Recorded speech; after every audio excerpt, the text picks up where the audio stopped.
এই যে নতুন একটা কুকুর ছানা বা বিড়াল ছানা ঘরে আসে, সেটার আনন্দটাই কিন্তু অন্যরকম, তাই না? একদম। ওই ছোট্ট পায়ে ছোটাছুটি, মজার সব কাণ্ড কারখানা দেখতে কি ভালো লাগে।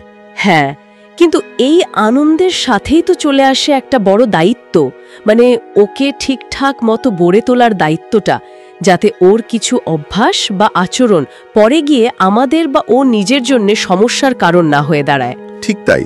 আর অনেক সময় দেখা যায় কি, খুব ভালোবেসে আনা পোষ্যটার কিছু আচরণগত সমস্যার জন্য মালিক হয়তো খুব হতাশ হয়ে পড়েন, সম্পর্কটাই কেমন যেন খারাপ হয়ে যায়। অথচ দেখুন, শুরু থেকে যদি কিছু ব্যাপারে একটু খেয়াল রাখা যায়, তাহলে এর বেশিরভাগ সমস্যাই কিন্তু আটকানো সম্ভব। একদম। আর আজ আমরা ঠিক এই বিষয়গুলো নিয়েই কথা বলবো। আমাদের কাছে বেশ কিছু গবেষণা, কিছু আর্টিকেল আর বিশেষজ্ঞদের মতামত আছে। সেগুলো থেকে আমরা বোঝার চেষ্টা করব যে কিভাবে শুরুতেই পোষ্যের এই আচরণগত সমস্যাগুলো আটকানো যায়। মানে আমাদের লক্ষ্য হলো পোষ্য মালিকদের একটা স্পষ্ট ধারণা দেওয়া। চমৎকার আইডিয়া। আর এই আলোচনার শুরুতেই একটা কথা বলা খুব জরুরি।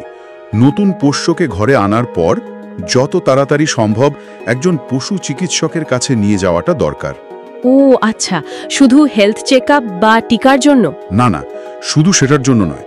মানে ওগুলো তো জরুরি বটেই, কিন্তু প্রথম ভিজিটটা আসলে মালিক আর পশু চিকিৎসকের মধ্যে একটা ভালো সম্পর্ক তৈরির সুযোগ, যেখানে পোষ্যের আচরণ, ওর ট্রেনিং, ওর পরিবেশ, এই সব কিছু নিয়ে দরকারি কথা হতে পারে। তার মানে প্রথম দিন থেকেই একরকম প্রিভেনশন বা প্রতিরোধের ব্যবস্থা নেওয়া শুরু করা উচিত। অনেকটা তাই। কারণ অনেক অবাঞ্ছিত আচরণ, যেমন ধরুন ঘরের ভেতরে টয়লেট করে ফেলা বা জিনিসপত্র নষ্ট করা, কিংবা ধরুন অতিরিক্ত অ্যাগ্রেসিভ হয়ে যাওয়া, এই সমস্যাগুলোর আসল কারণ কিন্তু লুকিয়ে থাকে একেবারে শুরুর দিনগুলোর অভিজ্ঞতার মধ্যে। এমনকি অনেকে যে পোষ্যকে পরে ছেড়ে দেন বা পরিত্যাগ করেন, তার পেছনেও কিন্তু এই কারণগুলোই অনেক সময় কাজ করে। তাই তো। তো শুরুতেই যদি সঠিক গাইডেন্সটা পাওয়া যায়, তাহলে এই সমস্যাগুলো কিন্তু এড়ানো যায়। তাহলে চলুন একেবারে গোড়া থেকেই শুরু করি। সবচেয়ে গুরুত্বপূর্ণ বিষয়গুলোর মধ্যে একটা হলো সামাজিকীকরণ বা সোশ্যালাইজেশন। শব্দটা আমরা শুনি বটে, কিন্তু এর আসল মানেটা আসলে কি, যদি একটু সহজ করে বলেন। অবশ্যই। সহজ কথায় বললে, সামাজিকীকরণ হলো একটা প্রসেস, যার মাধ্যমে কুকুর ছানা বা বিড়াল ছানারা শেখে কি করে নিজেদের প্রজাতির অন্যদের সাথে বা অন্য প্রজাতি, বিশেষ করে মানুষের সাথে স্বাভাবিকভাবে মিশতে হয়। মানে ভয় না পেয়ে তাদের গ্রহণ করতে শেখে। আচ্ছা। এটা ওদেরকে কনফিডেন্ট আর সামাজিকভাবে মেলামেশায় দক্ষ হতে সাহায্য করে। আর এর জন্য তো একটা নির্দিষ্ট সময়সীমাও খুব গুরুত্বপূর্ণ, তাই না? যেটাকে আপনারা বলেন সেনসিটিভ পিরিয়ড বা সংবেদনশীল পর্যায়। হ্যাঁ, এটা খুবই ভাইটাল একটা কনসেপ্ট। কুকুর ছানাদের ক্ষেত্রে এই সময়টা সাধারণত 3 সপ্তাহ থেকে শুরু করে 12 বা 16 সপ্তাহ বয়স পর্যন্ত ধরা হয়। আর বিড়াল ছানাদের জন্য এটা আরও আগে, প্রায় 2 সপ্তাহ থেকে 7 সপ্তাহ বয়স। ও, এত কম সময়?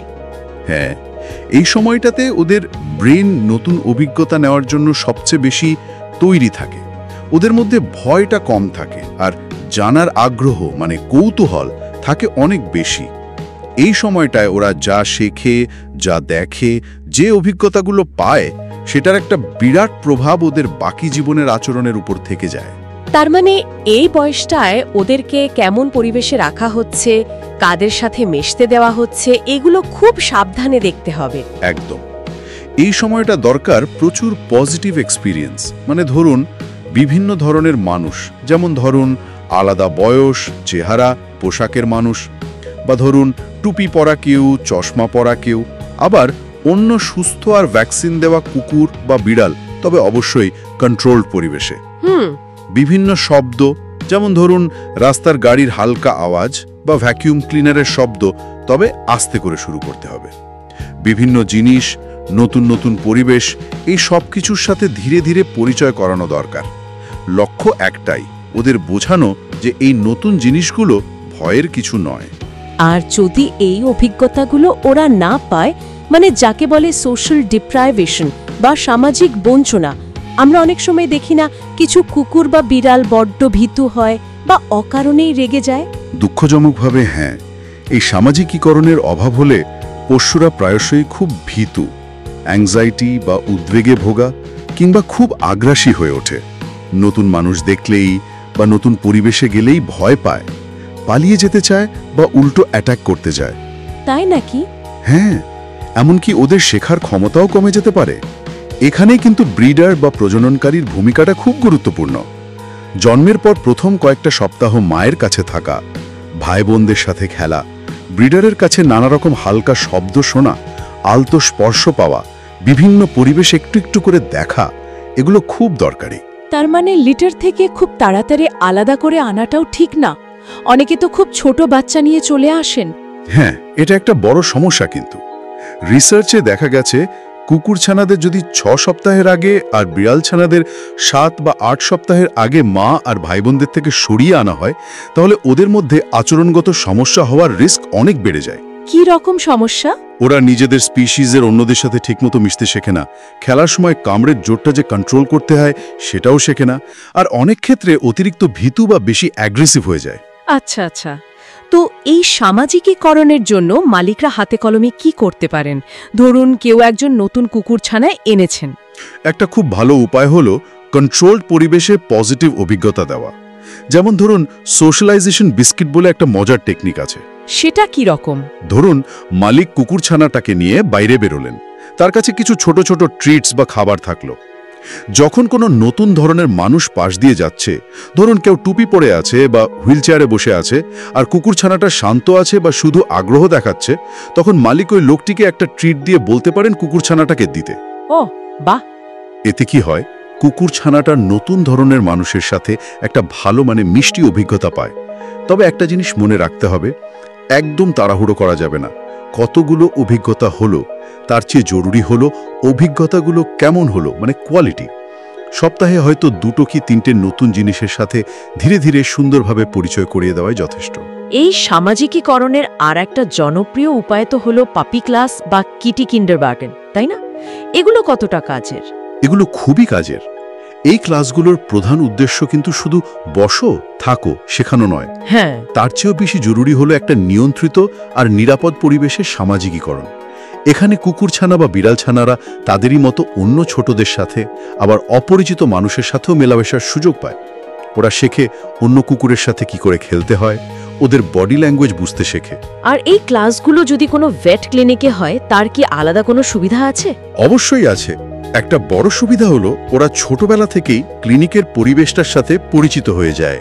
ফলে পরে যখন হেলথ চেকআপ বা ট্রিটমেন্টের জন্য ক্লিনিকে আনতে হয়, ওদের ভয় বা অ্যাংজাইটি অনেক কম থাকে। ঠিক। মালিকদের জন্যও সুবিধা। আর স্টাডি বলছে যারা এই ধরনের ক্লাসে যায় তাদের ট্রেনিং দেওয়াটা সহজ হয়, অপরিচিত কুকুর বা মানুষের প্রতি তারা কম অ্যাগ্রেসিভ হয়, আর মালিকদের পোষ্যকে ধরে রাখার হারও কিন্তু বাড়ে। কিন্তু একটা প্রশ্ন মনে আসছে, এতগুলো ছোট ছোট কুকুর ছানাকে একসাথে ক্লাসে আনা, বিশেষ করে ইনফেকশাস ডিজিজের ঝুঁকি, যেমন ধরুন পার্ভো ভাইরাস, এটা নিয়ে তো অনেকে বেশ চিন্তায় থাকেন। হ্যাঁ, এটা খুবই স্বাভাবিক একটা চিন্তা। তবে American veterinary society of animal behaviour বা AVSAB এর মতো বড় সংস্থাগুলো এবং লেটেস্ট রিসার্চ বলছে, যদি কুকুর ছানাগুলো তাদের বয়স অনুযায়ী প্রয়োজনীয় টিকাগুলো পেয়ে থাকে আর ক্লাসগুলো যদি পরিষ্কার পরিচ্ছন্ন পরিবেশে অভিজ্ঞ ট্রেনাররা চালান, তাহলে পার্ভোভাইরাস সংক্রমণের ঝুঁকি কিন্তু খুবই কম। ও আচ্ছা। বরং সামাজিকীকরণের এই গোল্ডেন পিরিয়ডটা যদি ঠিকমতো কাজে না লাগানো যায়, তাহলে আচরণগত সমস্যা তৈরি হওয়ার ঝুঁকিটা অনেক বেশি। তাই রিস্ক বেনিফিট দেখলে উপকারিতাই অনেক বেশি। বোঝা গেল। তাহলে সামাজিকীকরণ আর এই নিয়ন্ত্রিত মেলামেশার পাশাপাশি আর একটা বিষয়ও খুব ইদানিং শোনা যায়, এনভায়রনমেন্টাল এনরিচমেন্ট বা পরিবেশগত সমৃদ্ধি। এর মানেটা কি? শুধু খাবার, জল আর একটা থাকার জায়গা দিলেই কি পোষ্যের সব চাহিদা মিটে যায়? একেবারেই না। দেখুন, আমাদের যেমন মেন্টাল স্টিমুলেশন দরকার হয়, পোষা প্রাণীদেরও ঠিক তাই। এনভায়রনমেন্টাল এনরিচমেন্ট মানে হলো পোষ্যের থাকার জায়গাটা আর তার চারপাশের পরিবেশটাকে এমনভাবে ইন্টারেস্টিং করে তোলা যাতে ওর স্বাভাবিক প্রবৃত্তিগুলো, যেমন ধরুন কুকুরের ক্ষেত্রে কিছু খোঁজা, কিছু চিবানো, দৌড়ানো, আবার বিড়ালের ক্ষেত্রে গাছে বা উঁচু জায়গায় ওঠা, আছড়ানো, শিকার করার ভান করা, এগুলোর করার সুযোগ পায়। এটা ওদের শরীর আর মন দুটোকেই ব্যস্ত রাখে, একঘেয়েমি বা বোর্ডম দূর করে। আর এর অভাবে কি হতে পারে? ধরুন একটা কুকুর বা বিড়াল সারাদিন ঘরে একা একা থাকে, ওর করার মতো কিছুই নেই। সেক্ষেত্রে কিন্তু নানা রকম সমস্যা দেখা দিতে পারে। কুকুরদের মধ্যে দেখবেন হয়তো বেশি জিনিস চিবোচ্ছে বা নষ্ট করছে, বারবার ডেকে ডেকে মালিকের অ্যাটেনশন চাইছে, বা খুব ছটপট করছে। আবার উল্টোটাও হতে পারে, একেবারে চুপচাপ নির্জীব হয়ে গেল। ও আর বিড়ালদের ক্ষেত্রে ঘরের ফার্নিচারে আঁচড়ানো, যেখানে সেখানে টয়লেট করে ফেলা, বেশি ডাকাডাকি করা, এমনকি বেশি অ্যাগ্রেসিভ হয়ে যাওয়া বা নিজের শরীর অতিরিক্ত চাটার মতো সমস্যা হতে পারে। এগুলো আসলে ওদের মেন্টাল স্ট্রেস বা বোর্ডমেরই প্রকাশ। তাহলে পরিবেশটাকে এনরিচড করার কিছু প্র্যাকটিক্যাল উপায় কি হতে পারে? ধরুন, কুকুরদের জন্য কি করা যায়? অনেক কিছুই করা যায়। যেমন খাবারটা সবসময় বাটিতে না দিয়ে মাঝে মাঝে ঘরের এখানে ওখানে একটু লুকিয়ে রাখা যেতে পারে, যাতে ওকে একটু খুঁজে বের করতে হয়। ইন্টারেস্টিং। হ্যাঁ, নানা রকম পাজল টয় পাওয়া যায় এখন, যেগুলোর ভেতরে খাবার ভরে দিলে কুকুরকে মাথা খাটিয়ে বা চেষ্টা করে সেটা বের করতে হয়। যেমন ধরুন কং বা স্নাফেল ম্যাট, এগুলো ওদের ব্রেইনকে খুব ভালো কাজ দেয়। আর খেলনার ব্যাপারে কি ধরনের খেলনা দেওয়া উচিত? নিরাপদ আর টেকসই, মানে ডিউরেবল চিবানোর খেলনা বা চু টয়েস দেওয়াটা খুব জরুরি, বিশেষ করে যখন ওরা ছোট থাকে, দাঁত ওঠে। যেমন ধরুন শক্ত রাবার বা নাইলনের খেলনা। আবার ভেতরে খাবার স্টাফ করে দেওয়া যায় সেরকম খেলনাও খুব ভালো। নরম কাপড়ের খেলনা বা দড়ির খেলনাও ওরা পছন্দ করে, তবে দেখতে হবে খেলনাটা যেন ওর সাইজের জন্য ঠিকঠাক হয় আর নিরাপদ হয়। আর সব খেলনা একবারে দিয়ে না রেখে ঘুরিয়ে ফিরিয়ে দিলে সেগুলোর প্রতি আগ্রহটা বজায় থাকে। একটা জরুরি কথা, মালিকের নিজের জিনিস যেমন জুতো, মোজা, এগুলো কখনোই ওকে খেলনা হিসেবে ব্যবহার করতে দেওয়া উচিত নয়। বাড়ি বা ফ্ল্যাটের ভেতরে পরিবেশটাকে আর কিভাবে ওদের জন্য মজাদার করা যায়? জানালার ধারে যদি একটা উঁচু বসার জায়গা করে দেওয়া যায়, তাহলে কুকুর বা বিড়াল দুজনেই বাইরেটা দেখতে পায়, সময় কাটে। বাড়ির বাইরেই জায়গা থাকলে নিরাপদে ঘোরার ব্যবস্থা করা, বা ধরুন গরমে একটু চোখে চোখে রেখে একটা স্যান্ডবক্স বা ছোট ওয়ার্ডিং পুল দেওয়া যেতে পারে। আর বিড়ালদের জন্য উঁচু জায়গা কিন্তু মাস্ট, মানে ক্যাট ট্রি বা দেওয়ালের শেলফ, এগুলো ওদের খুব দরকার, কারণ ওরা উঁচু থেকে চারপাশ দেখতে খুব ভালোবাসে। বিড়ালদের জন্য আর কি কি করা যেতে পারে? ওদের তো শিকার করার একটা ইনস্টিংক্ট থাকে, তাই না? ঠিক, তাই ওদের জন্য শিকার করার মতো খেলার সুযোগ করে দিতে হবে। যেমন ধরুন ফেদার ওয়ান্ড বা পালক লাগানো লাঠি, লেজার পয়েন্টার। তবে লেজার পয়েন্টার ব্যবহারের সময় একটু খেয়াল রাখতে হবে খেলার শেষে আলোটা যেন কোনো বাস্তব খেলনার উপর ফেলা হয়, যাতে ও শিকার ধরার একটা সাকসেসফুল ফিলিংস পায়। আচ্ছা। বা ধরুন ছোট খেলনা ইঁদুর দিয়ে খেলানো। আর আঁচড়ানোর জন্য তো অবশ্যই বিভিন্ন রকম স্ক্র্যাচিং পোস্ট রাখতে হবে, খাড়া, শোয়ানো, দড়ির, কার্ডবোর্ডের, কার্পেটের। না হলে ওরা সোফা বা অন্য ফার্নিচারকেই বেছে নেবে। কাগজের বাক্স বা শপিং ব্যাগ ও কিন্তু ওদের দারুণ প্রিয়। পরিবেশ সমৃদ্ধির পাশাপাশি তো শারীরিক ব্যায়াম আর খেলাধুলার গুরুত্ব অনেক, তাই না? অপরিহার্য, মানে মাস্ট। প্রতিদিন নিয়ম করে ব্যায়াম আর খেলাধুলা পোষ্যের বাড়তি এনার্জিটা বার্ন করতে সাহায্য করে, ওদের ফিট রাখে, মেন্টাল স্ট্রেস কমায়, আর সবচেয়ে বড় কথা, মালিকের সাথে ওর বন্ডিংটা অনেক স্ট্রং হয়। কতটা ব্যায়াম দরকার? সেটা অবশ্য পোষ্যের বয়স, ওর ব্রিড, হেলথ কন্ডিশন আর এনার্জি লেভেলের উপর নির্ভর করে। একজন ভেটেরিনারিয়ান এ ব্যাপারে ভালো গাইড করতে পারবেন। কি ধরনের খেলাধুলা করা যেতে পারে ওদের সাথে? কুকুরদের সাথে তো বল বা খেলনা ছোড়াছুড়ি বা ফ্যাচ খেলা যায়, লুকোচুরি খেলা যায়, এমনকি কন্ট্রোলড টাগ অফ ওয়ার বা দড়ি টানাটানির খেলা ওরা এনজয় করে। বিড়ালদের জন্য শিকারি খেলা, যেমন আগেই বললাম, ফেদার ওয়ান্ড বা ছোট বল দিয়ে খেলানোটা খুব জরুরি। আর খেলাটা যেন মালিক শুরু করেন, তাহলে পোষ্য বেশি ডিমান্ডিং হয়ে ওঠে না। খেলাটাকে কিন্তু ট্রেনিংয়ের রিওয়ার্ড হিসাবেও ব্যবহার করা যায়। এবার আসি আর একটা জরুরি বিষয়, স্পর্শ বা হ্যান্ডলিং। ছোটবেলা থেকে পোষ্যকে শরীরের সব জায়গায় হাত দিতে অভ্যস্ত করানো, যেমন কান ধরা, মুখ দেখা, পায়ে হাত দেওয়া, এটা কতটা দরকারি? এটা অত্যন্ত জরুরি একটা অভ্যাস তৈরি করানো। ভাবুন তো, যখন ওকে ভেটের কাছে নিয়ে যেতে হবে বা ধরুন গ্রুমিং করাতে হবে, নখ কাটতে হবে, তখন যদি ও একটু ছুলেই ছটফট করে বা ভয় পায়, তাহলে কাজটা ওর জন্য কতটা স্ট্রেসফুল আর আমাদের জন্য কতটা কঠিন হয়ে যায়। ঠিক। এমনকি বাড়িতে যদি ছোট বাচ্চা থাকে, তাদের অজান্তে স্পর্শও কিন্তু পোষ্যটা খারাপ রিয়্যাক্ট করতে পারে, যদি ওর হ্যান্ডলিংয়ে অভ্যস্তটা না থাকে। তাহলে এই হ্যান্ডলিং প্র্যাকটিসটা কিভাবে করানো উচিত? জোর করে ধরে? না না, একেবারেই না। জোর করলে তো উল্টো ফল হবে, ভয় আরো বেড়ে যাবে। শুরু করতে হবে খুব ছোটবেলা থেকে আর খেলার ছলে। অল্প সময়ের জন্য আদর করে গায়ে হাত বোলানো, আস্তে করে কান বা থাবা একটু টাচ করা, আর সাথে সাথেই প্রশংসা করা বা ছোট্ট একটা ট্রিট দেওয়া। ও আচ্ছা, পজিটিভলি। হ্যাঁ, পজিটিভ রিইনফোর্সমেন্ট। সময়টা ধীরে ধীরে বাড়াতে হবে। লক্ষ্য হলো স্পর্শের সাথে একটা ভালো অনুভূতি যোগ করে দেওয়া। গ্রুমিংয়ের জিনিসগুলো যেমন ব্রাশ বা চিরুনি প্রথমে শুধু দেখানো, কাছে আনা, তারপর ধীরে ধীরে শরীরে ছোঁয়ানো, এইভাবে এগোতে হবে। এমনকি যখন ও খাচ্ছে বা প্রিয় খেলনা নিয়ে খেলছে তখনও আলতো করে গায়ে হাত বোলানোর অভ্যাস করালে ওই খাবার বা খেলনা আগলে রাখার যে প্রবণতা, মানে রিসোর্স গার্ডিং, সেটাও কিন্তু কমে। প্রতিরোধমূলক ব্যবস্থার আরেকটা গুরুত্বপূর্ণ দিক হলো বাড়িটাকে পোষ্যের জন্য নিরাপদ করা বা পেট প্রুফিং, আর ওকে নিয়ন্ত্রিত রাখা বা কনফাইনমেন্ট। পেট প্রুফিং মানে ঠিক কি? পেট প্রুফিং মানে হলো ঘরের পরিবেশটাকে এমনভাবে সেভ করা যাতে পোষ্য কোনো অ্যাক্সিডেন্টে না পড়ে বা কোনো বিপজ্জনক জিনিস মুখে দিয়ে না ফেলে। যেমন ধরুন, ইলেকট্রিকের তারগুলো নাগালের বাইরে রাখা, ছোটোখাটো জিনিস যেগুলো গিলে ফেলতে পারে সেগুলো সরিয়ে রাখা, কোনো হার্মফুল কেমিক্যাল বা প্ল্যান্টস নিরাপদে রাখা, ডাস্টবিনটা ঢেকে রাখা, এই সব আর কি। এটা পোষ্যের সেফটি আর ঘরের জিনিস বাঁচানো দুটো কারণেই জরুরি। আর কনফাইনমেন্ট বা আবদ্ধ রাখার বিষয়টা, অনেকে তো ক্রেট ট্রেনিংকে খুব নিষ্ঠুর মনে করেন। এটা একটা খুব কমন ভুল ধারণা। যদি ঠিকভাবে করা হয়, ক্রেট ট্রেনিং কিন্তু পোষ্যের জন্য খুবই উপকারী হতে পারে। ক্রেটটাকে ওর নিজের একটা সেফ জায়গা বা ডেন হিসেবে পরিচিত করাতে হবে, যেখানে ও আরাম করতে পারে, সেফ ফিল করতে পারে। কি কি উপকার হতে পারে? এটা হাউস ট্রেনিং বা টয়লেট ট্রেনিংয়ে দারুণ সাহায্য করে। আবার যখন ওকে একা রেখে যেতে হয় তখন জিনিসপত্র নষ্ট করার প্রবণতা কমাতেও হেল্প করে। ট্রাভেল করার সময়ও ক্রেট খুব দরকারি। তাহলে সঠিক পদ্ধতিটা কি? জোর করে ঢুকিয়ে দাও? একদমই না। ক্রেটটাকে একটা পজিটিভ, আনন্দের জায়গা বানাতে হবে। ভেতরে নরম বিছানা, ওর প্রিয় খেলনা দিতে হবে। মাঝে মাঝে খাবার বা ট্রিটসও ক্রেটের ভেতরে দেয়া যেতে পারে। কখনোই ওকে পানিশমেন্ট দেওয়ার জন্য বা খুব বেশি সময়ের জন্য ক্রেটে বন্ধ করে রাখা উচিত নয়।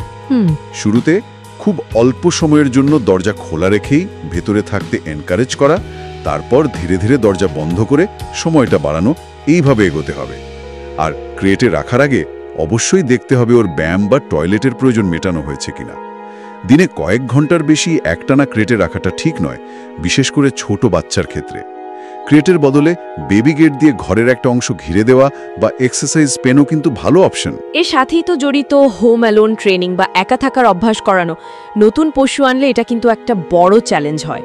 হ্যাঁ, এর জন্য প্ল্যানিং দরকার। পোষ্যকে একা রেখে যাওয়ার আগে ওর সব বেসিক নিড, মানে খাবার, জল, ব্যায়াম, টয়লেট, এগুলো মিটিয়ে দিতে হবে।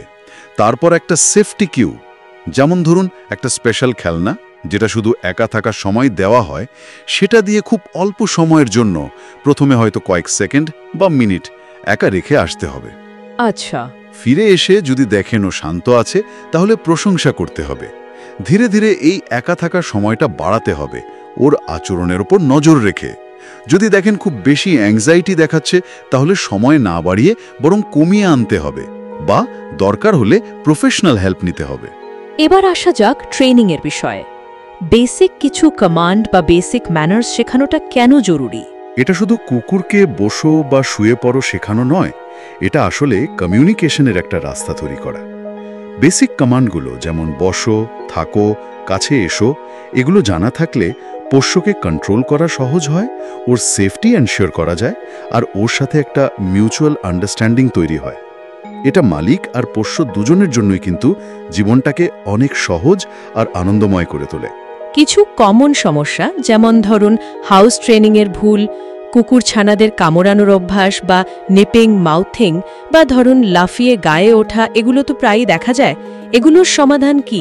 হাউস ট্রেনিংয়ের মূল মন্ত্র হলো ধৈর্য, কনসিস্টেন্সি আর পজিটিভ অ্যাপ্রোচ। কুকুর ছানাদের খুব ঘন ঘন বাইরে টয়লেটের জন্য নিয়ে যেতে হবে, বিশেষ করে ঘুম থেকে উঠে, খাওয়ার পর আর খেলার পর। ঠিক জায়গায় করলে প্রচুর প্রশংসা আর ছোট্ট রিওয়ার্ড দিতে হবে। আর ভুল করলে? ভুল জায়গায় করে ফেললে বকাঝাকা বা পানিশমেন্ট একদম নয়। চুপচাপ সেটা পরিষ্কার করে ফেলতে হবে, আর খেয়াল রাখতে হবে যাতে আবার সুযোগ না পায়, মানে সুপারভিশন, আর দরকার হলে কনফাইনমেন্ট ব্যবহার করতে হবে। আর কামড়ানো বা লাফানো? কুকুরছানাদের খেলার সময় হালকা কামড়ানোটা স্বাভাবিক, কিন্তু ওদের শেখাতে হবে কামড়ের জোরটা কন্ট্রোল করতে, যেটাকে বলে বাইট ইনহিবিশন। খেলার সময় যদি জোরে কামড়ে দেয়, তাহলে আউচ বা এরকম একটা শব্দ করে খেলাটার সাথে সাথে থামিয়ে দিতে হবে। কয়েক মুহূর্তের জন্য ওকে ইগনোর করতে হবে। বিকল্প হিসাবে ওকে চেবানোর জন্য ঠিকঠাক খেলনা দিতে হবে। আর লাফিয়ে গায়ে ওঠার ব্যাপারটা কন্ট্রোল করতে হলে ও যখন লাফাবে তখন ওকে কোনো অ্যাটেনশন না দিয়ে ইগনোর করতে হবে। যখন ও শান্ত হয়ে বসবে বা চার পায়ে দাঁড়াবে ঠিক তখনই ওকে আদর বা অ্যাটেনশন দিতে হবে। বাড়িতে গেস্ট এলে তাদেরকেও এটা করতে বলতে হবে। বসো কমান্ডটা শেখানো এক্ষেত্রে খুব কাজে দেয়। ট্রেনিংয়ের সবচেয়ে ভালো পদ্ধতি কোনটা, মানে পানিশমেন্ট দিয়ে শেখানো কি ঠিক?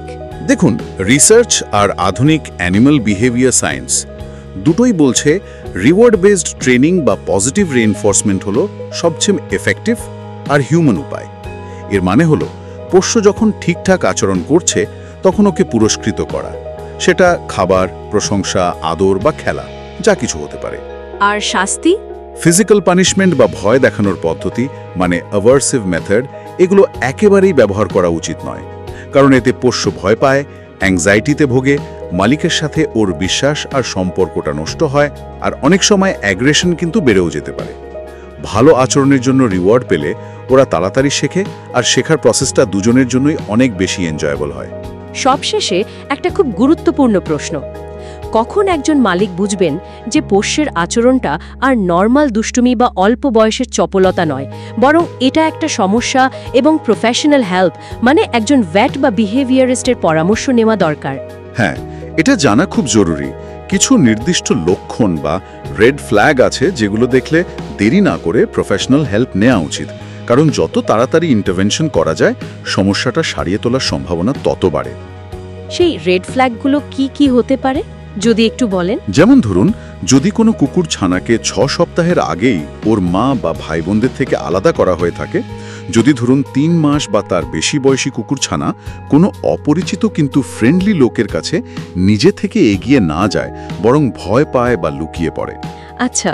ভেটের ক্লিনিকে অতিরিক্ত ভয় পাওয়া, যেমন খুব বেশি হাঁপানো, কাঁপা, পালানোর খুব চেষ্টা করা বা কামড়াতে যাওয়া, 4-5 মাস বয়সের পরেও নতুন কোনো সাধারণ জিনিস যেমন ধরুন ছাতা বা টুপি এগুলোর প্রতি খুব বেশি আর কন্টিনিউয়াস ভয় দেখানো, অন্য পরিচিত বা ফ্রেন্ডলি কুকুরের সাথে খেলতে একদমই না চাওয়া বা খুব ভয় পাওয়া, একা থাকলে দীর্ঘ সময় ধরে খুব জোরে ডাকাডাকি করা, জিনিসপত্র ভেঙে ফেলা বা নিজেকে আঘাত করা অথবা পালানোর জন্য মরিয়া হয়ে চেষ্টা করা, এই ধরনের আচরণগুলো কিন্তু সিগন্যাল দেয় যে এর পেছনে হয়তো গভীর কোনো সমস্যা আছে, যার জন্য এক্সপার্ট অ্যাসেসমেন্ট আর গাইডেন্স দরকার। অসাধারণ আলোচনা হলো আজ। তাহলে আমরা পরিষ্কারভাবে বুঝলাম যে পোষ্যের একটা সুস্থ আর স্বাভাবিক আচরণ নিশ্চিত করতে হলে একেবারে ছোটবেলা থেকেই সচেতন থাকাটা কতটা জরুরি। ঠিক সময়ে সামাজিকীকরণ, ওর পরিবেশটাকে ইন্টারেস্টিং আর স্টিমুলেটিং করে তোলা, পজিটিভ উপায়ে ট্রেনিং দেওয়া আর সমস্যা তৈরি হওয়ার আগেই সেটা আটকানোর চেষ্টা করা, এগুলোই হলো আসল চাবিকাঠি। এক কথায়, prevention is better than cure, তাই তো? কিন্তু কোনো ফিক্সড জিনিস নয়, এটা একটা কন্টিনিউয়াস প্রসেস। কুকুর ছানা বা বিড়াল ছানাটা বড় হয়ে গেলেও ওদের মেন্টাল আর বিহেভিয়ারাল নিডগুলোর দিকে নজর রাখা, ওদের নতুন জিনিস শেখানো আর বদলাতে থাকা পরিবেশের সাথে মানিয়ে নিতে হেল্প করা, এটাও কিন্তু মালিক হিসাবে আমাদের দায়িত্ব। পোষ্যের প্রতি আমাদের ভালোবাসাটা শুধু খাওয়ার বা আশ্রয় দেওয়াতে শেষ নয়, বরং ওর সারাটা জীবন ধরে ওর মানসিক আর আচরণগত সুস্থতা নিশ্চিত করাটাও কিন্তু এর একটা বড় অংশ। আপনাকে অসংখ্য ধন্যবাদ এত মূল্যবান সব তথ্য আর পরামর্শ দেওয়ার জন্য। আশা করি আমাদের শ্রোতারাও এই আলোচনা থেকে অনেক কিছু জানতে পারলেন এবং উপকৃত হবেন। ধন্যবাদ। পোষ্যদের নিয়ে কথা বলতে পারাটা সবসময় খুব ভালো লাগে।